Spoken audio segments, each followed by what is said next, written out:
નમસ્તે. આજે આપણે લીવર ખરાબ થવા પાછળના મુખ્ય કારણો, લક્ષણો અને તેને દૂર કરવા માટેના ઉપાયો વિશે જાણીશું. લીવર ખરાબ થવાના મુખ્ય કારણો: અતિશય દારૂનું સેવન કરવામાં આવે. વધુ દારૂ પીવાથી લીવર પર ભાર પડે છે અને ફેટી લીવર કે સિરોસિસ જેવી બીમારીઓ થઈ શકે છે. જાતે જ દવા લેવામાં આવે એટલે કે સેલ્ફ મેડિકેશન. પેઇનકિલર, એન્ટીબાયોટિક્સ કે હર્બલ દવાઓ વધુ લેવાથી લીવર પર નુકસાન થઈ શકે છે. અસંતુલિત આહાર લેવામાં આવે. વધારે તેલવાળું, તળેલું, જંક ફૂડ અને પ્રોસેસ્ડ ખોરાક લીવરમાં ચરબી વધારવા માટે જવાબદાર ગણાય છે. વાયરલ ઇન્ફેક્શન એટલે કે હિપેટાઇટિસ A, B અને C નું ઇન્ફેક્શન લાગવું. આ વાયરસો લીવરને સીધી અસર કરે છે અને તેનું કાર્ય બગાડી શકે છે. ધૂમ્રપાન અને નશીલા પદાર્થો આ લીવર સેલ્સને નષ્ટ કરે છે અને તેની કાર્યક્ષમતાને ઘટાડે છે. વજન વધવું એટલે કે ઓબેસિટી. શરીરમાં વધારાની ચરબી લીવરમાં જમા થાય છે, જેને ફેટી લીવર કહેવામાં આવે છે. ઝેરવાળા પદાર્થો એટલે કે ટોક્સિન. રાસાયણિક પદાર્થો, પેસ્ટિસાઇડ્સ અથવા ધાતુઓનો સંપર્ક લીવરને નુકસાન પહોંચાડી શકે છે. Liver inflammation. લાંબા સમય સુધી ચાલતા સોજાથી લીવર સખત થઈ શકે છે. જીનેટિક કારણો. કેટલીકવાર વારસાગત કારણોસર પણ લીવર સંબંધિત બીમારીઓ થતી હોય છે.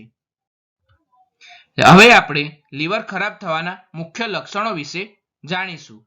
ત્વચા અને આંખો પીળી પડવી એટલે કે પીળીઓ એટલે કે જોન્ડિસ. લીવર સારી રીતે કામ ન કરે તો શરીરમાં બિલિરુબિન વધે છે, જેના કારણે ત્વચા અને આંખો પીળી પડી શકે છે.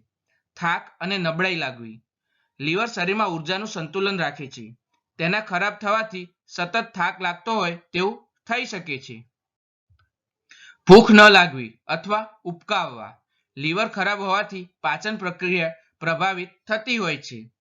પેટ ફૂલવું એટલે કે એબ્ડોમિનલ બ્લોટિંગ. લીવરમાં પ્રવાહી એટલે કે એસાઇટિસ જમા થવાથી પેટ ફૂલવા લાગતું હોય છે. મલનો રંગ ફિક્કો અને મૂત્રનો રંગ ગાઢ થઈ જવો. લીવર બિલિરુબિનને યોગ્ય રીતે પ્રક્રિયા ન કરે તો આવા ફેરફારો જોવા મળતા હોય છે. ચામડી પર ખંજવાળ આવી એટલે કે ઇચિંગ.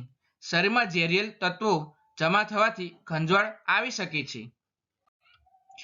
શરીરના હાથ અને પગ સૂજવા એટલે કે સ્વેલિંગ આવવી.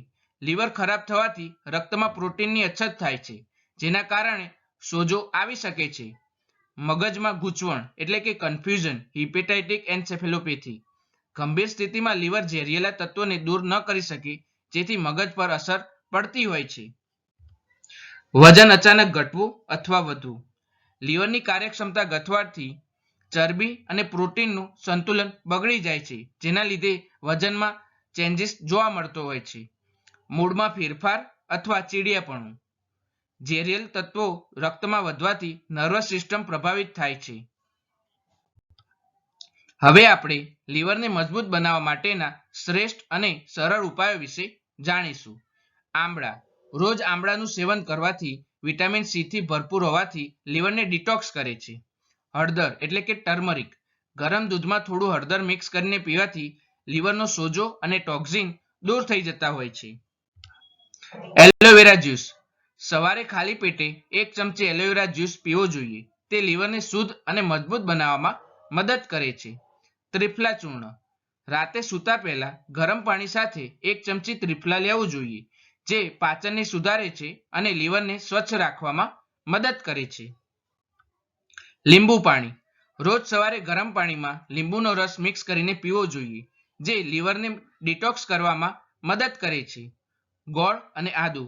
ભોજન પછી થોડું ગોળ અને આદુ લેવાથી લીવરનું કાર્ય સુધરતું હોય છે, તેથી તેને લેવું જોઈએ. હવે આપણે આહાર સંબંધિત ઉપાયો વિશે જાણીશું. હરિયાળી શાકભાજી અને ફળો વધારે લેવા જોઈએ, જેમ કે પાલક, મેથી, દૂધી, પપૈયું અને સફરજન વગેરેનું સેવન કરવું જોઈએ. તેલિયું, તળેલું અને જંક ફૂડ ટાળવું જોઈએ. પાણી પૂરતા પ્રમાણમાં પીવું જોઈએ. લીવરના ટોક્સિન દૂર કરવા માટે પાણી ખૂબ જ જરૂરી ગણવામાં આવે છે.